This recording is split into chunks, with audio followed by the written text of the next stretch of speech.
الحمد لله نحمده ونستعينه ونستغفره ونؤمن به ونتوكل عليه ونعوذ بالله من شرور أنفسنا ومن سيئات أعمالنا من يهده الله فلا مضل له ومن يضلل فلا هادي له ونشهد أن لا إله إلا الله وحده لا شريك له ونشهد أن سيدنا ومولانا محمدا عبده ورسوله أما بعد أعوذ بالله من الشيطان الرجيم بسم الله الرحمن الرحيم الله لطيف بعباده يرزق من يشاء وهو القوي العزيز صدق الله العظيم ونحن على ذلك لمن الشاهدين والشاكرين والحمد لله رب العالمين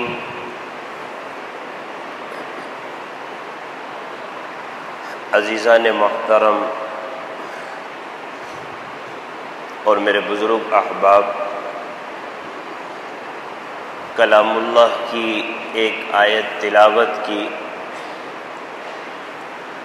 اللہ اپنے فضل و کرم سے صحیح بات کہنے کی توفیق اور اس پر عمل کی بھی توفیق نصیب فرمائے۔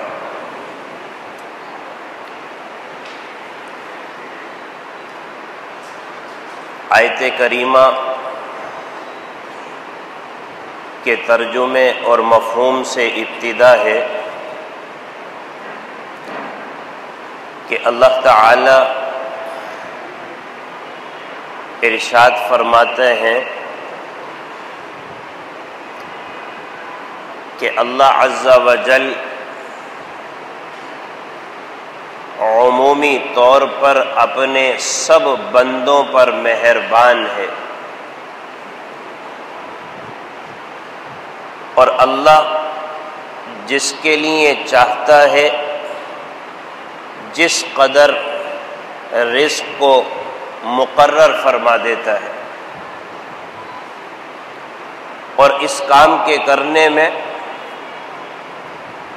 اللہ مضبوط ہے، زبردست ہے، غالب ہے۔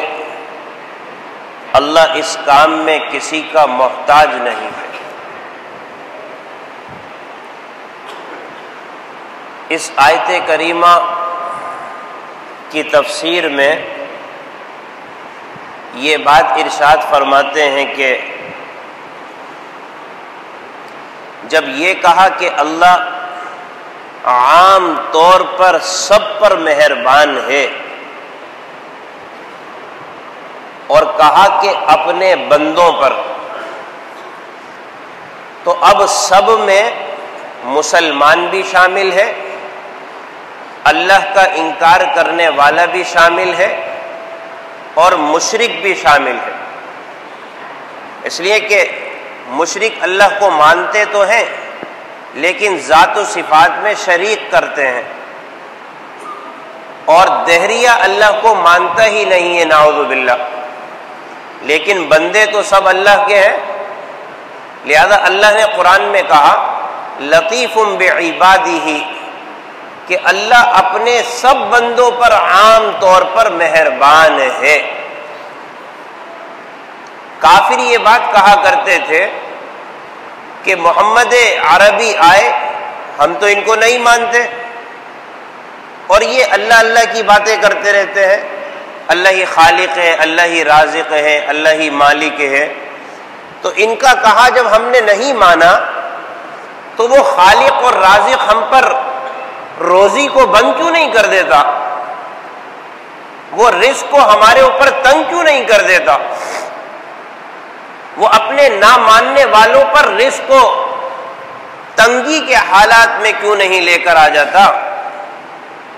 تو اللہ عز و جل نے فرمایا اللہ لطیف بعبادہ، اللہ اپنے تمام بندوں پر عام طور پر مہربان ہے. تم کفر بھی کرو گے اللہ تمہیں رزق دے گا، تم شرک بھی کرو گے اللہ تمہیں رزق دے گا، تم فرما بردار بن کے مسلمان رہو گے اللہ تمہیں بھی رزق دے گا. لیکن یرزق من یشاء، وہ چاہے گا جس کو جس قدر دے گا. لیکن ایسا نہیں ہے کہ تم یہ بات کہو کہ ہم نے اللہ کو نہ مانا تو ہمارے اوپر رزق تنگ کیوں ہو گیا. اللہ کی یہ عادت نہیں ہے، اللہ کی یہ عادت نہیں ہے. اللہ سب کو رزق دیتا ہے، ماننے والوں کو بھی کھلاتا ہے، نہ ماننے والوں کو بھی کھلاتا ہے. لہذا اس طعنے سے تم یہ نہ سمجھنا کہ اللہ کی کوئی ہستی نہیں ہے، نعوذ باللہ، اللہ کچھ نہیں ہے، اللہ کی وحدانیت کچھ نہیں ہے، وہ ناراض نہیں ہوتا، ایسی بات نہیں. وہ اس کی عادات کریمانہ ہے، وہ ہر ایک کو کھلاتا ہے، پلاتا ہے، سلاتا ہے، بیدار کرتا ہے. وہ ان چیزوں میں کسی کو محروم نہیں کرتا. اللہ لطیف بعبادہ یرزق من یشاء. ہاں اتنی بات ہے کہ اللہ جب دینے پر آتا ہے تو جتنا چاہے جس کو جس قدر وہ دینے میں خود مختار ہے. اس سے کوئی سوال کرنے والا نہیں ہے اس کو اتنا کیوں دیا اور مجھے اتنا کیوں نہیں دیا. ارے بھائی دیا تو ایسا تو نہیں ہے. عام طور پر اللہ رزق سب کو دیتا ہے، کم سے کم اتنا رزق اللہ دے دیتا ہے کہ وہ اپنا گزر بسر کسی نہ کسی درجے میں کرتا چلا جائے. عام طور پر دیکھنے میں یہ بات نہ ہونے کے برابر ہے کہ کوئی بھوک کی وجہ سے مر رہا ہو، کہ بھئی صبح بھی کھانا نہیں ملا، صبح بھی ناشتہ نہیں ملا، رات کو بھی کھانا نہیں ملا، لہذا بھوک کی وجہ سے میں مر رہا ہوں. عام طور پر یہ چیز دیکھنے میں نہیں آتی. دیگر اسباب تو پائے جاتے ہیں لیکن یہ چیز دیکھنے میں عام طور پر نہیں آتی. وجہ اس کی یہ ہے اللہ عام طور پر سب کو رزق فراہم کرتا ہے. باقی ایک بات حضرات اہل علم نے اور لکھی ہے یہاں پر. اب اس سے ذرا مسلمان کے ایک سوال کا جواب بھی ہو گیا. بعض مسلمان کہتے ہیں ہم تو اللہ کو مانتے ہیں اور یہ کافر اور مشرک دہریے یہود و نصارہ یہ اللہ کو نہیں مانتے. اللہ حفاظت فرمائے ایسے بول سے کہ ان کے پاس زیادہ ہے ہمارے پاس کم ہے. دیکھنے میں ظاہراً ان کے پاس زیادہ ہے ہمارے پاس کم ہے. اب ایک نقطہ مسلمان یہ ذکر کرتا ہے جب وہ اللہ کو مانتے نہیں ہے تو کھاتے کس بات کا ہے؟ کھاتے کس بات کا ہے؟ ہم اللہ کو مانے تو ہمیں تو زیادہ ملنا چاہیے. تو اللہ نے اس آیت کریمہ میں بیان کر دیا ہماری یہ عادت نہیں ہے کہ ہم ماننے والوں کو تو کھلائیں اور نہ ماننے والوں کو ہم بھوکا مار دیں. یہ اللہ کی عادت نہیں ہے. اللہ ان کو بھی کھلا رہا ہے، اللہ تمہیں بھی کھلا رہا ہے. اور یہ نہ سمجھنا کہ جناب والا کہ وہ اگر اللہ کے نافرمان ہیں تو ان کو کچھ نہیں ملنا چاہیے. یہ اللہ کا طور طریقہ نہیں ہے. اللہ اپنی سب مخلوق کو کھلاتا ہے. اللہ اپنی سب مخلوق کو کھلاتا ہے. کافر ہو، دہریہ ہو، مشرک ہو، مسلمان ہو، سب اللہ کے خزانے سے کھاتے ہیں. کوئی اللہ کے خزانے سے محروم نہیں ہے. لہذا ایک بات تو ہماری یہ بھی ہو گئی. اور ایک مرکزی بات یہ ہے کہ آج کل کے حساب سے اگر کافروں کے مال میں جو برکت نظر آ رہی ہے، ظاہری اعتبار سے کافروں کے مال میں جو دنیا کے اعتبار سے برکت نظر آ رہی ہے، حضرات اہل علم نے یہ بات لکھی ہے کہ کافر اگر دنیا میں ترقی کرتا ہوا تمہیں نظر آئے نا تو پس منظر میں اگر تم غور و فکر کرو گے تو وہ کام کر رہا ہوگا تجارت کے حوالے سے جو مسلمان کو اس کا نبی دے کر گیا ہے. تجارت کے حوالے سے سمجھ رہے بات؟ اس لیے کہ ہر چیز کا خاصہ ہوتا ہے. آدمی سائیکل چلائے گا تو آگے بڑھے گا، گاڑی چلائے گا تو آگے بڑھے گا. اب یہ تھوڑی ہے کافر ہے تو اس کی گاڑی نہ چلے. بھائی اس نے محنت کی ہے، نتیجہ تو آئے گا. لیکن اس نتیجے کو پھلتا پھولتا جو مسلمان دیکھ رہا ہے اس کے متعلق کہتے ہیں اے مسلمان تم غور و فکر کرو ان کی تجارت میں دنیا کے اعتبار سے جو ترقی ہے یہ وہ کام اختیار کر رہے ہوں گے جو تمہیں تمہارا نبی دے کر گیا ہے، جو مسلمانوں نے ترک کر دیا۔ اور حقیقت بات یہ ہے، واقعتاً غور و فکر کیا جائے، ٹھیک ہے نماز نہیں پڑھتے، اللہ کو نہیں مانتے، لیکن جھوٹ نہیں بولیں گے، خیانت نہیں کریں گے، تجارت ٹھیک ہے اور معاملات میں کر رہے ہو، لیکن جس عمل میں لگے ہوئے اس عمل کا خاصہ اور اس کا نتیجہ تو سامنے آئے گا۔ اب بھائی تجارت کرنے والا اگر کافر ہے تو اگر وہ تجارت کے اصول کو اپنی زندگی میں اختیار کرے گا تو تجارت تو بڑھے گی۔ اب وہ طریقے کیا ہیں؟ در حقیقت وہ طریقے ہیں جو نبی مسلمانوں کو دے کر گیا، لیکن آج غیر مسلم نے اس کو اختیار کیا، اس وجہ سے وہ ترقی کرتا ہوا نظر آ رہا ہے۔ ورنہ کافر کی ترقی کا مدار اس کے پاس اپنے ذاتی طور پر کوئی اصول و ضوابط ایسے نہیں ہے کہ جس میں وہ ترقی کر سکے۔ اس ترقی کے پیچھے جو راز ہے وہ یہی راز ہے، اس نے وہ طریقے اختیار کیے جو مسلمانوں کے، آج وہ ترقی کرتا ہے۔ تو یہ اہل علم نے نقطہ لکھا ہے، آج مسلمان اس کو مانتا ہے، مسلمان اس کو مانتا بھی ہے، اور سچی بات یہ ہے کہ اس کو جانتا بھی ہے کہ آج وہ ترقی تجارت کے حوالے سے کیوں کر رہے ہیں، مال ان کے پاس تجارت میں کیوں بڑھتا چلا جا رہا ہے۔ آج مسلمان ایسے ان کے افعال بیان کرتا ہے کہ اس مسلمان پر افسوس ہوتا ہے، بھائی یہی افعال تو ہماری شریعت میں ہیں، اور وہ ان کے اعمال نقل کرتا ہے۔ ارے ہم وہاں گئے تو وہ ایسا کر رہے تھے، میرے عزیزو وہ جو کر رہے تھے یہ تو ہمارے نبی کی پہلے سے ہمیں تعلیم ہے جس کو ہم بھلا چکے ہیں، اور ہم پھر ان کی تعریف کرتے ہیں، ان کو دیکھتے ہیں ترقی کرتے ہوئے، پھلتے پھولتے ہوئے۔ تو میرے عزیزو اس میں راز یہی ہے کہ انہوں نے ان چیزوں کو اختیار کیا جس کو ہمارے نبی ہمارے لیے دے کر گئے۔ بہرحال دوسری بات یہ ہے کہ اللہ تعالی اپنے بندوں کو رزق عطا کرتا ہے۔ ایک بات یہ ذہن میں رکھیں، ہمارے رزق کا جو محور ہے، ہمارے رزق کا جو مدار ہے، ہم اس کو سمجھتے ہیں کہ وہ صرف روٹی اور نوالا ہے۔ رزق کو ہم کیا سمجھتے ہیں؟ وہ صرف روٹی اور نوالا ہے، اسی کو ہم رزق کہتے ہیں، اسی کو ہم رزق کہتے ہیں۔ اہل علم فرماتے ہیں کہ نہیں، ایسی بات نہیں ہے۔ رزق کی کئی اقسام ہیں، رزق کی کئی اقسام ہیں۔ دیکھیں بقدر ضرورت جس سے انسان کی زندگی بچ سکے وہ سب میں بڑھ رہا ہے۔ ابھی کہا اللہ لطیف بعبادہ، اللہ سب کو رزق دیتا ہے، سب پر مہربان ہے، لیکن جو رزق کی اقسام ہے اس میں درجہ بندی ہے، اس میں درجہ بندی ہے۔ مال بھی ایک رزق ہے، اولاد بھی ایک رزق ہے، دنیا کا مال و متاع یہ بھی ایک رزق ہے، سکون نصیب ہو جانا، اطمینان نصیب ہو جانا، راحت نصیب ہو جانا، یہ بھی اللہ کی طرف سے آتا ہے۔ اس میں اللہ تعالی نے معاملات کو آگے پیچھے رکھا ہے۔ کسی کے پاس مال کا رزق زیادہ ہے تو کسی کے پاس اولاد کا رزق زیادہ ہے، کسی کے پاس متاع کا رزق زیادہ ہے، کسی کے پاس سکون کا رزق زیادہ ہے۔ اسی اعتبار سے اللہ نے دنیا میں اس معاملے کو جاری رکھا کہ آج انسان انہی بنیادوں پر ایک دوسرے کا محتاج ہے۔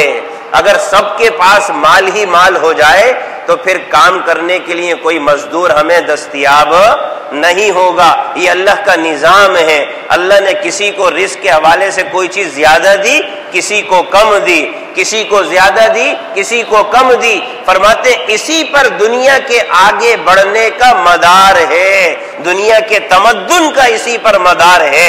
اللہ کی یہ تقسیم ہے، اللہ کی یہ حکمت ہے۔ ایک آدمی کے پاس مال تو ہے، مال ہے، رزق ہے، اولاد نہیں ہے، وہ کہتا بھائی لاکھوں روپیہ یار کہیں ڈاکٹر کے پاس لگانے کے لیے تیار ہوں، مجھے اولاد نصیب ہو جائے، مجھے اولاد نصیب ہو جائے۔ ولد صالح، نیک اولاد نصیب ہو جائے، یہ بھی اللہ کی طرف سے رزق ہے۔ ایک آدمی مال لگانے کے لیے تیار ہے لیکن کہتا ہے سکون نصیب نہیں ہے، اطمینان نصیب نہیں ہے، یار لاکھوں روپیہ لے لو، یہ رات کی نیند مجھے نصیب ہو جائے، رات کی نیند مجھے نصیب ہو جائے۔ بہرحال اللہ نے مال دیا، اولاد کا رزق کم کر دیا، اللہ نے اولاد زیادہ دی، مال کا رزق کم کر دیا، اللہ نے سکون دے دیا لیکن مال کم کر دیا، مال دے دیا، اطمینان راحت کا رزق جو ہے وہ کم کر دیا۔ اسی پر دنیا کا مدار ہے، اسی پر دنیا کا مدار ہے۔ ایک آدمی اگر رات کو راحت کے ساتھ سو رہا ہے، اطمینان کے ساتھ سو رہا ہے، مال اس کے پاس نہیں ہے، تو آدمی مال والے کو ذرا دیکھ لے، آیا اس کے پاس اس چیز کی کمی ہے؟ اس چیز کی کمی ہے؟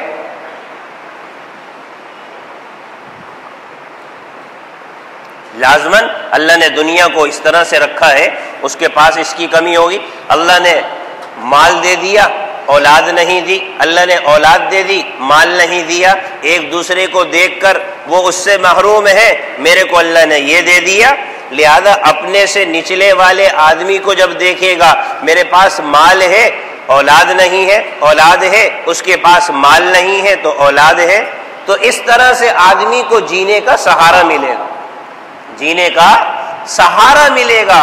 یہ اللہ کا نظام ہے۔ اگر سارا ہی معاملہ مال میں ہوتا فقیر بیچارہ کیا کرتا؟ اگر سارا ہی معاملہ دیگر چیزوں میں رکھ دیا جاتا رزق کے حوالے سے، تو بہرحال یہ رزق کی الگ الگ تقسیمیں ہیں۔ آدمی کو اللہ جو دے اس پر صبر کرے، شکر کرے۔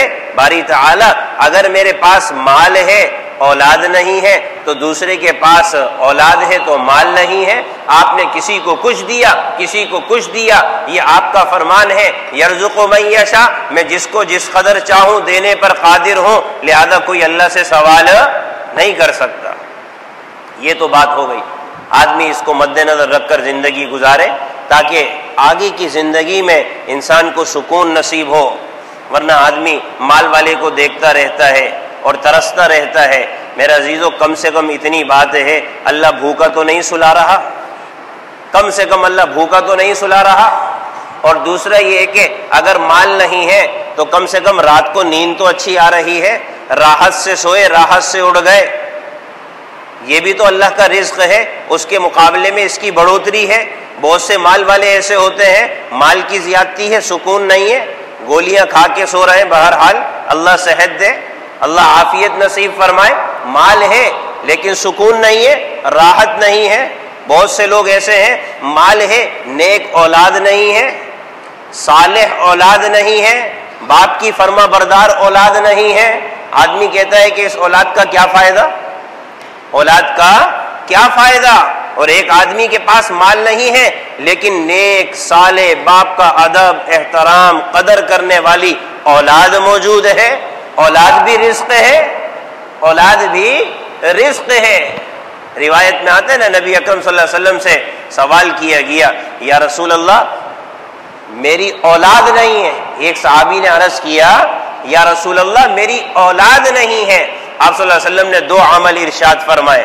آپ نے فرمایا صدقہ دینے کا اہتمام کر اور استغفار کر، صدقہ دینے کا اہتمام کر اور استغفار کر، اور پھر آگے آپ نے ارشاد فرمایا اللہ تجھے اولاد کا رزق عطا کرے گا، اولاد کا رزق عطا کرے گا، لہذا اولاد کا ملنا بھی رزق ہے۔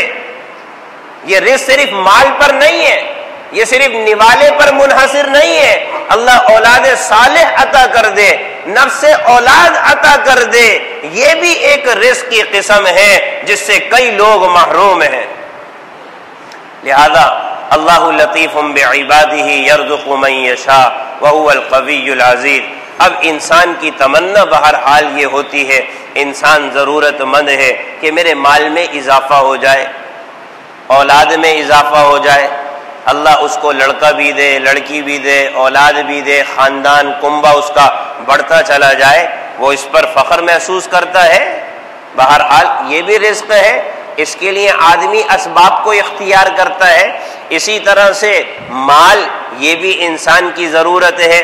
آدمی اس کے بھی بڑھوتری کے حوالے سے تمنا کرتا ہے یا اللہ اتنا مجھے رزق عطا فرما, کسی کے آگے ہاتھ پھیلانے کی نوبت نہ آئے, کسی کے آگے محتاجی کی نوبت نہ آئے. یا اللہ مجھے دینے والا بنا, مجھے لینے والا نہ بنا, مجھے خرچ کرنے والا بنا. آدمی کی یہ تمنا ہوتی ہے, انسان کی ضرورت ہے. اور بہرحال آدمی نیک نیتی کی بنیاد پر اللہ سے مال مانگے تو اللہ اس کو پھر عطا بھی کرتا ہے. اس لیے کہ سخیوں کے پاس مال رہتا ہے, بخیلوں کے پاس مال نہیں رہتا.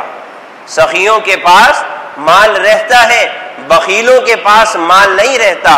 اور آدمی سخی اسی وقت کہلاتا ہے جب مال کا تقاضا پورا کرے, اللہ کا حق ادا کرے, غربا کا حق ادا کرے, محتاجوں کا حق ادا کرے, تب یہ مال اس کے پاس باقی رہے گا. ورنہ باقی رہتے ہوئے بھی ہلاکت کا سبب بن جاتا ہے یا ہلاک ہو کر بھی اس کے لیے ہلاکت کا سبب بن جاتا ہے. تو آدمی جب اللہ سے رزق مانگتا ہے اللہ رزق اس کو عطا کرتا ہے. اب رزق کے کچھ اسباب ہیں, آدمی اس کو اختیار کرتا ہے, اللہ سے مانگتا ہے اور اللہ پھر اس کو عطا کرتا ہے. لیکن یہاں پر ہماری ایک غلط فہمی ہے مال کو بڑھانے کے حوالے سے, رزق کو بڑھانے کے حوالے سے کہ مال بڑھ جائے رزق بڑھ جائے. ہم ایک کام کرتے ہیں, ایک کام ہم شد و مت کے ساتھ کرتے ہیں, بڑی کوشش اور محنت کے ساتھ کرتے ہیں کہ مال بڑھ جائے. وہ کیا ہے؟ عملی جد و جہد, عملی مشق, عملی محنت. مال کے بڑھانے میں ایک کام ہم کرتے ہیں عملی محنت. دکان کو وقت زیادہ دے رہا ہے, کاروبار کو وقت زیادہ دے رہا ہے, کاروبار میں اچھی طرح سے لگ رہا ہے, محنت کر رہا ہے, اپنے آپ کو جتا رہا ہے, اپنی محنت کو صرف کر رہا ہے, خون پسینہ ایک کر رہا ہے. ایک کام ہم کرتے ہیں, ٹھیک ہے کرنا چاہیے, لیکن مسلمان کی اس پر بس نہیں ہے. یہ کام تو کافر بھی کرتا ہے, یہ کام کافر بھی کرتا ہے, یہ کام مشرک بھی کرتا ہے, یہ کام دہریہ بھی کرتا ہے. مسلمان روزی کے کمانے میں ایک کام وہ کرنے لگ گیا جو کہ غیر مسلم بھی کرتا ہے, جبکہ مسلمان کے کاروبار میں رزق میں ترقی ہونے کا یہ سبب آخر کے درجے میں ہے, آخر کے درجے میں ہے. پہلے مسلمان کے پاس اور اعمال ہیں جن کی بدولت اس کے مال میں ترقی ہوتی ہے, اس کے مال میں ترقی ہوتی ہے. آج مسلمان نے اس کو پسے پش ڈالا اور غیروں کی اتباع میں وہ کرنے لگ گیا جو غیروں کے ساتھ خاص ہے. واحد ہونے کے اعتبار سے, واحد ہونے کے اعتبار سے وہ غیروں کے ساتھ خاص ہے, مسلمان کے لیے وہ خاص نہیں ہے. مسلمان کے لیے وہ عمل اس کے رزق میں بڑھانے کا ایک سبب ہے, ایک جز تو ہے, لیکن کل نہیں ہے. مسلمان نے اس کو کل سمجھ لیا, مسلمان نے اس کو کل سمجھ لیا, جس کی طرف اہل علم فرماتے ہیں اے مسلمان یاد رکھ تو اللہ کے آگے جب جھکے گا, اللہ کی فرما برداری کرے گا, یعنی کہ نماز پڑھے گا, اللہ تعالی دنیا کے تیرے غم ہلکے کرے گا, تیری پریشانیاں ہلکی کرے گا, دنیا کے بوجھ تیرے اللہ ہلکے کرے گا. آج مسلمان کے پاس نماز کے لیے تو وقت نہیں ہے, تجارت کے لیے وقت ہے. سمجھ رہے بات؟ نماز کے لیے وقت نہیں ہے, تجارت کے لیے وقت ہے. مکہ اور مدینہ جاتے ہیں نا بھائی, وہاں کے اطراف کی جو دکانیں ہوتی ہیں نا ان سے بڑے متاثر ہو کے آتے ہیں. بھائی حرم میں اذان ہوئی, پورا مکہ جو ہے کلاک ٹاور جو ہے وہ بند ہو گیا. بھائی یہ کوئی بڑی بات تھوڑی ہے, یہ کام ہم بھی شروع کر دیں کہ بھائی جب نماز کا وقت ہو شٹر گرایا, بھائی نماز کا وقت ہو گیا, آئیے آپ بھی نماز پڑھیے, آئیے آپ بھی نماز پڑھیے. لیکن جب تک کہ مال نہیں تھا اللہ کے آگے گڑ گڑا رہا تھا, گریہ وزاری کر رہا تھا, لوگوں سے دعاؤں کی درخواست کر رہا تھا. بھائی گھر کے حالات صحیح نہیں ہے یار, تم جاتے ہو ذرا 2 لفظ ہمارے لیے بھی اللہ سے مانگ لینا. لہذا جیسے ہی اللہ نے ہاتھ پکڑا تو اب تعجب ہے اس کو نماز کی فرصت نہیں ہے. اب کاروبار میں اتنا لپٹ گیا, اتنا ملوث ہو گیا, اب 2 گاہک کھڑے ہوئے ہوں تو شٹر گرانا اس کے لیے بڑا بھاری ہوتا ہے. ایک طرف اللہ بلا رہا ہے، ایک طرف دنیا بلا رہی ہے، لیکن یہ دنیا کو ترجیح دیتا ہے. اور اللہ قرآن میں کہہ رہا ہے بل تؤثرون الحیات الدنیا، تم دنیا کو ترجیح دیتے ہو، والآخرۃ خیر، ارے آخرت بہتر ہے. ما عندکم ینفد عند اللہ، ما عندکم ینفد، جو تمہارے پاس ہے وہ تو جناب والا فنا ہو جائے گا. وما عند اللہ باق، اور جو اللہ کے پاس جانے والے اعمال ہیں نا وہ تمہارے باقی رہ جائیں گے. تم نے ایک وقت کی نماز قضا کر کے ٹھیک ہے 1000 روپے کا نفع تو کما لیا، لیکن یہ تمہارے پاس نہیں رہے گا. اگر تم وقت کی نماز پڑھ لیتے یہ تمہاری دنیا میں بھی کام آتی اور آخرت میں بھی تمہارے لیے نجات کا ذریعہ بنتی. من کان یرید حرث الآخرۃ نزد لہ فیہ، جو آدمی دنیا کی کھیتی کی بڑھوتری چاہتا ہے نا، اللہ کہتا ہے ہمارے پاس اس کی کمی نہیں ہے، ہم دیتے چلے جاتے ہیں. لیکن پھر آگے قرآن کیا کہتا ہے؟ آخرت میں پھر اس کا کوئی حصہ نہیں ہے، آخرت میں اس کا کوئی حصہ نہیں ہے. تو آج جو مرکزی عمل ہے، نبی اکرم صلی اللہ علیہ وسلم کو جہاں پریشانی آتی تھی وہاں کس کی طرف جاتے تھے؟ نماز کی طرف. آج روٹی روزی کی پریشانی آتی ہے، رزق کے حوالے سے پریشانی آتی ہے، کیا مسلمان سوچتا ہے میری نماز کا کیا بنا؟ فجر کی نماز پڑھی، میری نماز تو نہیں نکل رہی، اللہ کی فرما برداری تو نہیں ہو، نافرمانی تو نہیں ہو رہی. اس کی طرف کوئی توجہ نہیں ہے.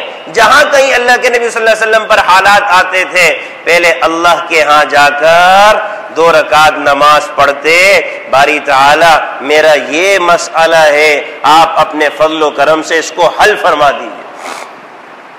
آج مسلمان نے اس سبق کو پس پش ڈال دیا. محنت کرے گا، ہر آدمی کی زبان پہ کیا ہوتا ہے؟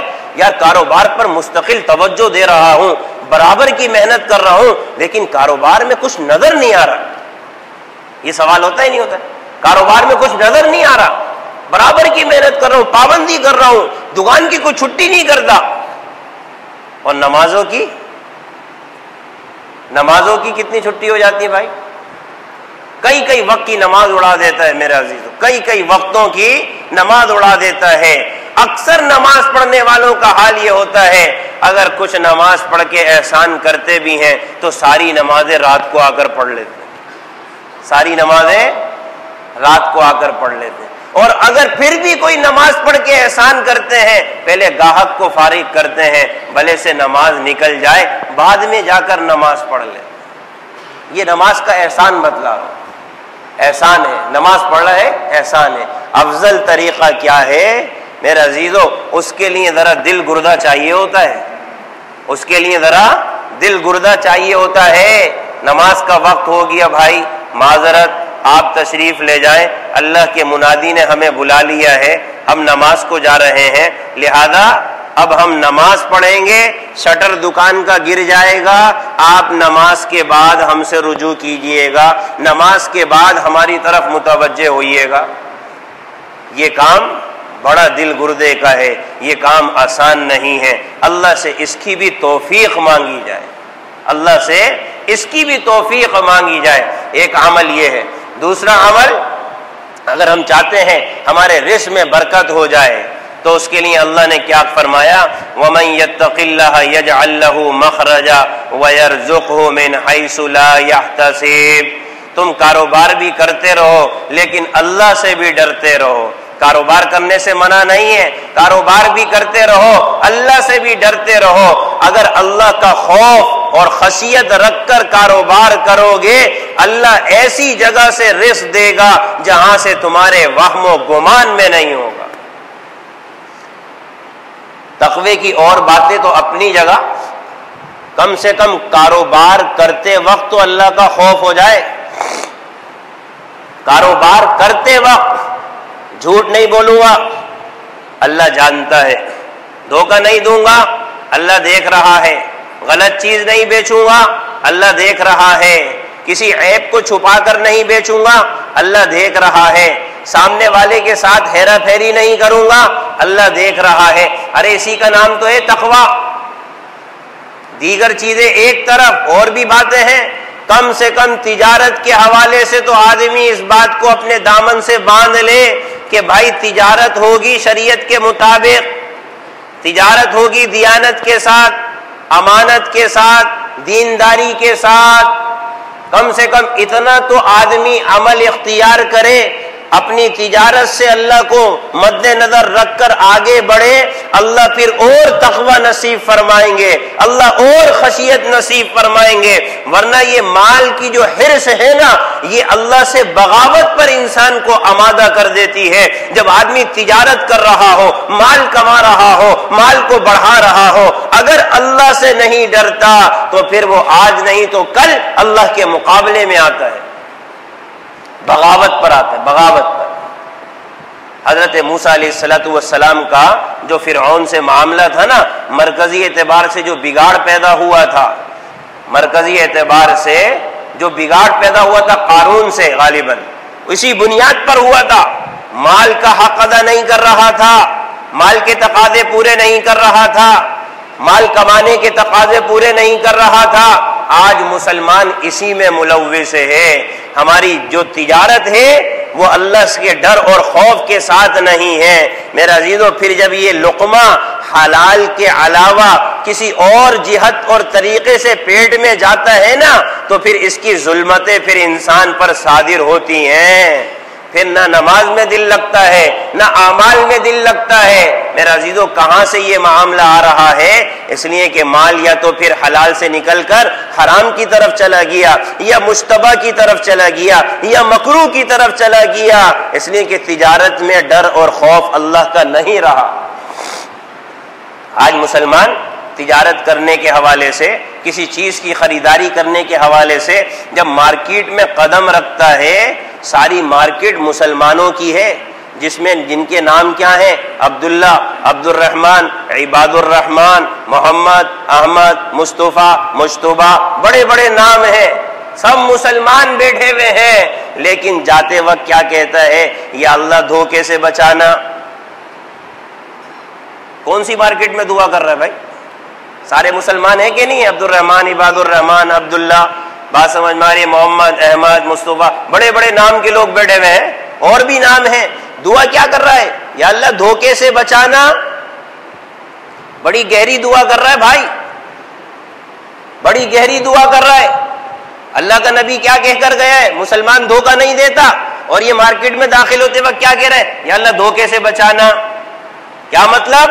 مسلمان اعمال کے حوالے سے مسلمان نہیں رہا، مسلمان عمل کے حوالے سے مسلمان نہیں رہا۔ اور اگر مارکیٹ میں کوئی اچھا رویہ اور برتاؤ اس کو کرتا ہوا نظر آئے تو پھر ہر ایک کو اسی کی طرف متوجہ کرتا ہے کہ بھائی وہ بڑا دیندار اور دیانت دار اور سچ بولنے والا آدمی ہے، یار مارکیٹ میں تم اس سے جا کے خریدنا، مارکیٹ میں تم اس سے جا کر خریدنا۔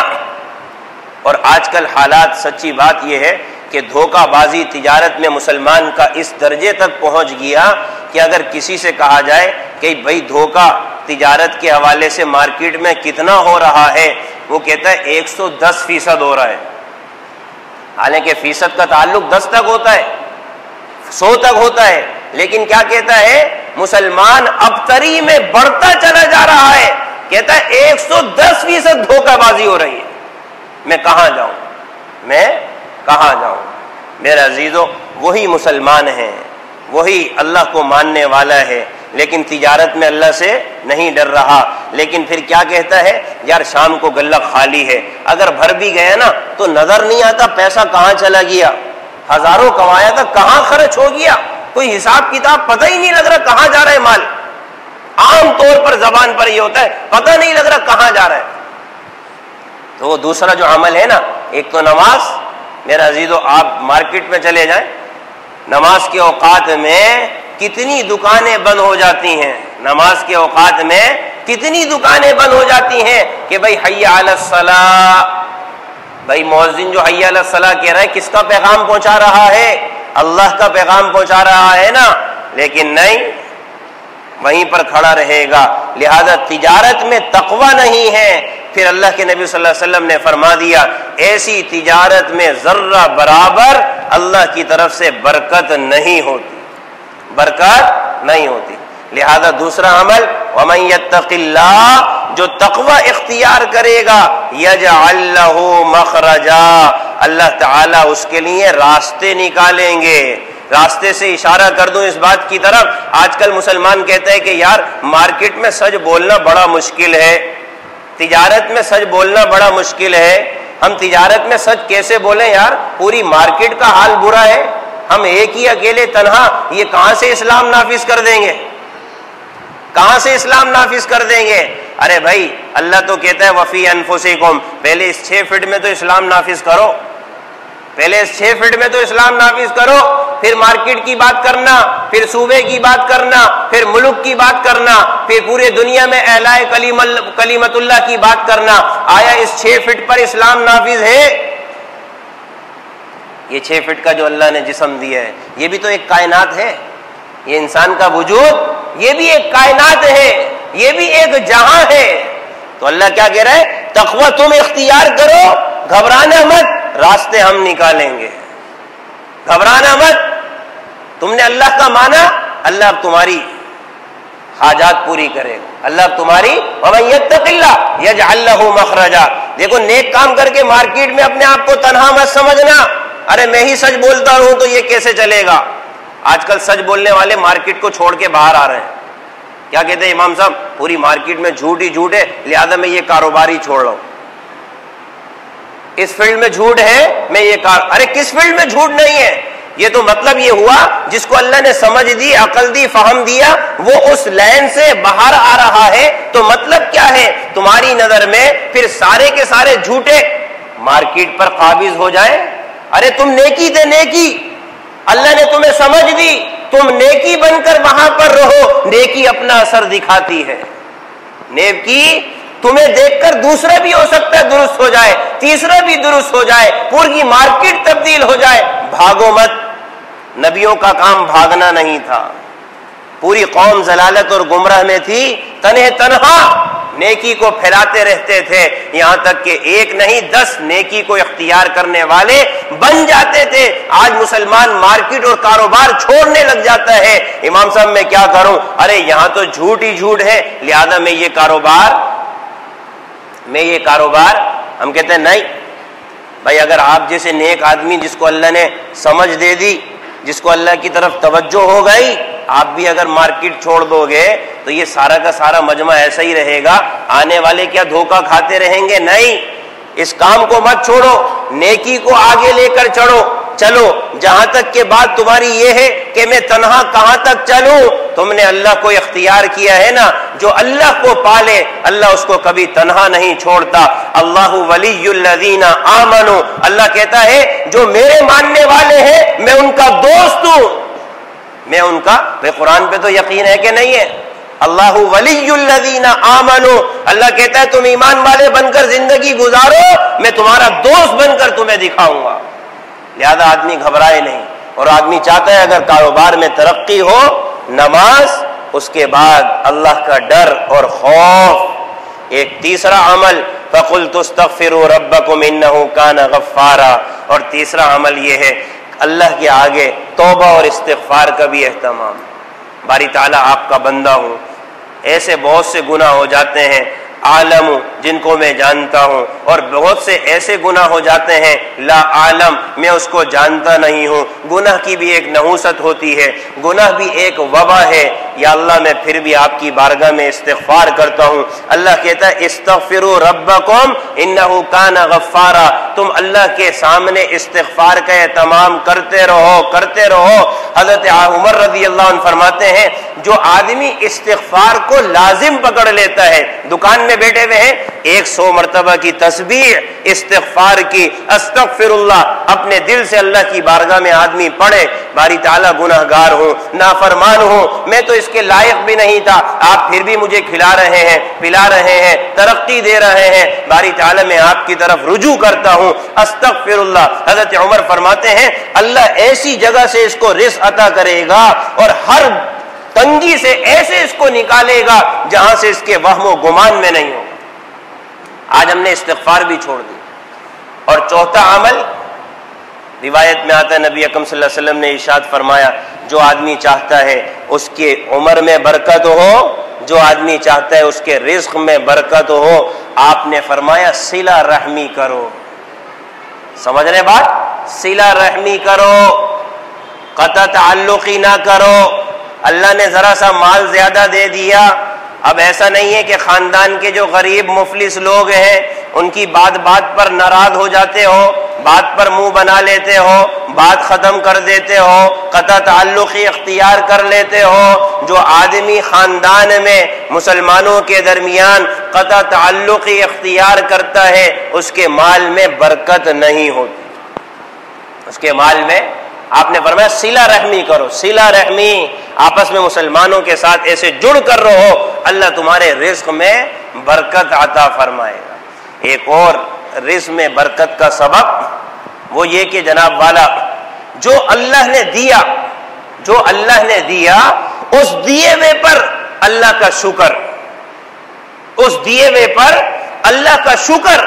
باری تعالی آپ نے بہت دیا، یا اللہ آپ نے بہت دیا، میں تو اس کے بھی قابل نہیں تھا، تھوڑے پر بھی شکر، تھوڑے پر بھی شکر. تو قرآن کیا کہتا ہے؟ لَإِن شَكَرْتُمْ لَأَزِيدَنَّكُمْ. تم شکر اختیار کرو ہم اضافہ کریں گے. تم شکر اختیار کرو ہم اضافہ کریں گے. حضرت موسیٰ علیہ السلام جب اللہ سے ملاقات کے لیے جانے لگے تو ایک آدمی نے کہا اے موسیٰ، اللہ نے مجھے اتنا مال دیا ہے، اتنا مال دیا ہے کہ سنبھالے سے سنبھل نہیں پا رہا. آپ دعا کیجئے، اللہ سے سوال کیجئے کہ بھائی یہ رزق میرا کم ہو جائے. دوسرا ملا کہ لے موسیٰ، اللہ سے ملاقات کے لیے، کلام کے لیے جا رہے ہو، میرے پاس کچھ نہیں ہے، آپ اللہ سے عرض کیجئے مجھے کچھ عطا کر دیجئے، مجھے کچھ عطا کر دیجئے. حضرت موسیٰ علیہ السلام اللہ سے ہم کلام ہو کر آئے. موسیٰ کلیم اللہ، موسیٰ کلیم اللہ، ہم کلام ہو کر آئے. پہلے نے سوال کیا میری درخواست آپ نے رکھی، میری درخواست آپ نے رکھی؟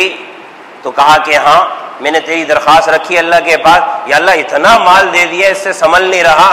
اللہ نے کہا اس آدمی سے کہو کہ ہمارے دیے پر ناشکری شروع کر دے، مال میں خود بخود کمی ہو جائے گی. تو کیا کہنے لگا؟ ارے جس ذات نے مجھے دیا ہے اس کی میں ناشکری کیسے کرنے لگ جاؤں؟ تو حضرت موسیٰ نے کہا پھر میں تیرے مال میں کبھی کمی نہیں ہوگی، تیرے مال میں کبھی کمی نہیں ہوگی. اور دوسرے نے کہا کہ موسیٰ میری درخواست رکھی مجھے کچھ بھی نہیں ملا. اللہ نے کہا اس سے کہو ہمارا شکر ادا کرنے لگ جائے، اس کے رزق میں اضافہ ہو جائے گا.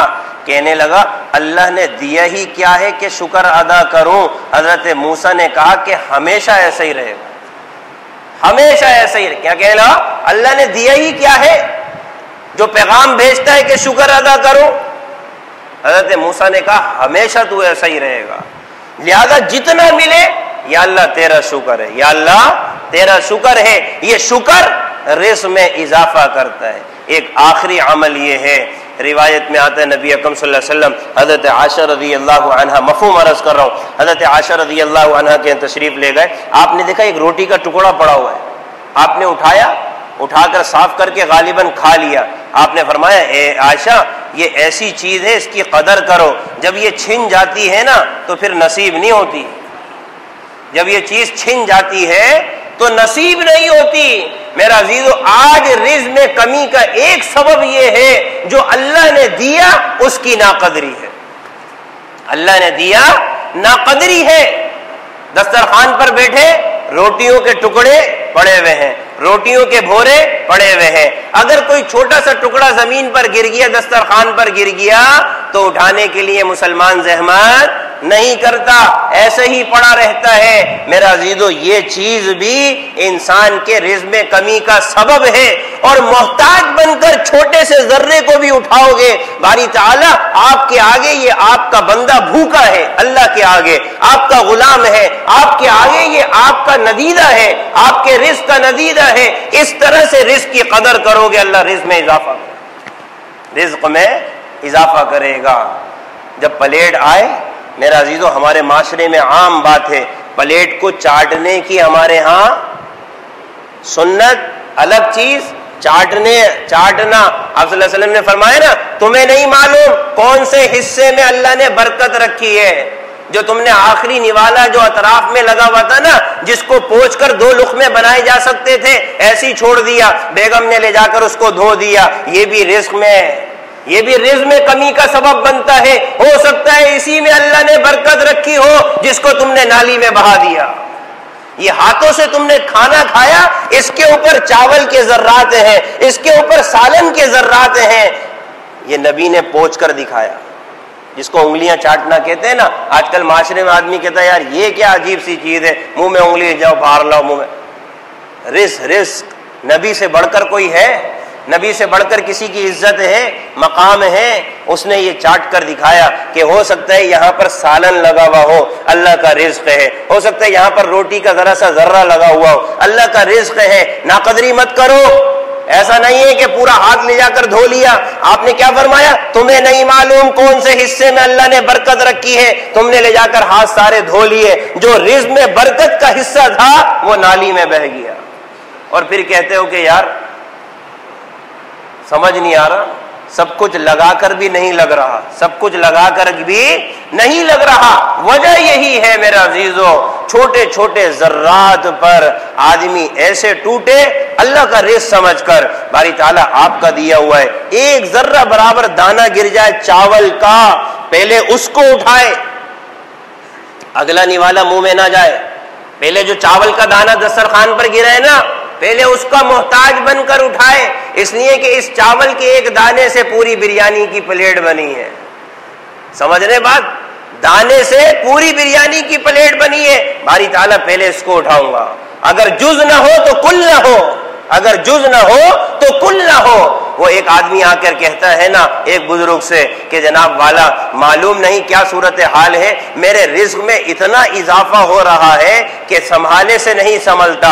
اب انہوں نے کیا کہا کہ تم اونٹ پر بیٹھ کر کھانا کھاؤ، اونٹ پر بیٹھ کر کھانا کھاؤ، لہذا اونٹ پر بیٹھ کر کھانا کھانا شروع کر دیا۔ اور پھر آ کر کہنے لگا بابا جی کون سا ایسا نسخہ بتایا، جب سے اونٹ پر بیٹھ کر کھانا شروع کیا ہے رزق میں اور اضافہ ہو رہا ہے۔ حضرت نے فرمایا کہ تم اونٹ پر بیٹھ کر جب کھانا کھاتے تھے تو کیا طریقہ اختیار کرتے تھے؟ کہنے لگا جب اونٹ پر بیٹھ کر کھانا کھاتا تھا، اگر ایک دانہ میرا رزق کا نیچے گر جاتا تھا، اگلے لقمے سے پہلے اونٹ سے اتر کر اس کو کھاتا تھا، پھر دوبارہ چڑھ کر کھاتا تھا۔ حضرت نے فرمایا جاؤ تمہارے رزق میں کبھی کمی نہیں ہوگی، تمہارے رزق میں کبھی کمی نہیں ہوگی۔ کھانے کو عزت دو۔ اللہ کے نبی کیا فرما رہے ہیں؟ روٹی کا ٹکڑا اٹھایا نا، اے عائشہ اس کی قدر کرو، اے عائشہ اس کی قدر کرو۔ یہ چیز جب چھن جاتی ہے نا تو پھر آسانی سے نصیب نہیں ہوتی۔ میرا عزیزو ہمارے ہاں بوسی ٹکڑے، روٹیاں، سالن، وہ صافی لی، سالن گرا ہوا تھا پورا کا پورا پوچھ دیا۔ آج دسترخوان اتنا صاف ہونا چاہیے گھر کا کہ اگر اس کے اوپر گرا ہوا سالن میں انگلی سے پوچھ کر منہ میں ڈالوں نا تو مجھے کراہت نہ ہو۔ سوچ نقطے کی بات ہے میرا عزیزو، ہم پھر دسترخوان سے اٹھاتے ہیں ہمیں کراہت ہوتی ہے، یار اس کے اوپر صافی پڑتی ہے، اس کے اوپر صافی پڑتی ہے۔ معلوم یہ ہمارا دسترخوان اس لائق نہیں ہے کہ اس کے اوپر روٹی کا بھورا جو گرا ہے، یا سالن میں ملوث جو چاول کا دانہ گرا ہے، یا تھوڑا سا سالن جو گر گیا ہے، میرا دسترخوان ایسا ہے کہ میں اس کے اوپر سے ایک انگلی پوچھ کر منہ میں نہیں رکھ سکتا، مجھے کراہت ہو رہی ہے۔ معلوم یہ ہوا کہ گھر میں صفائی بھی نہیں ہے۔ یہ ساری کی ساری چیزیں میرا عزیزو آج کل معاشرے میں دسترخوان پر بیٹھے آدمی، اللہ کے نبی صلی اللہ علیہ وسلم جب کھانا کھاتے تھے نا کیسے کھاتے تھے؟ غلاموں کی طرح سے۔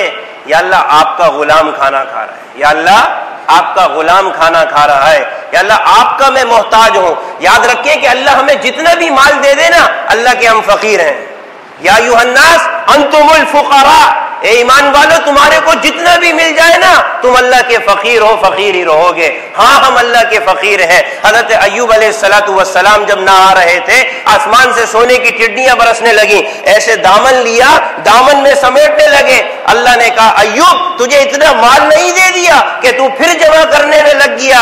کہنے لے باری تعالیٰ ایوب تو آپ کا فقیر رہے گا، جب یہ آسمان سے اتر رہا ہے تو میں فقیر بن کے جھولی پھیلاتا رہوں، فقیر بن کے آپ دے رہے نا۔ تو لہذا جتنا بھی مال ہو جائے، آدمی جب قدر کرنے پر آتا ہے اللہ اضافہ کرتا ہے۔ اللہ سمجھ کے عمل کی توفیق نصیب فرمائے۔ وآخر دعوانا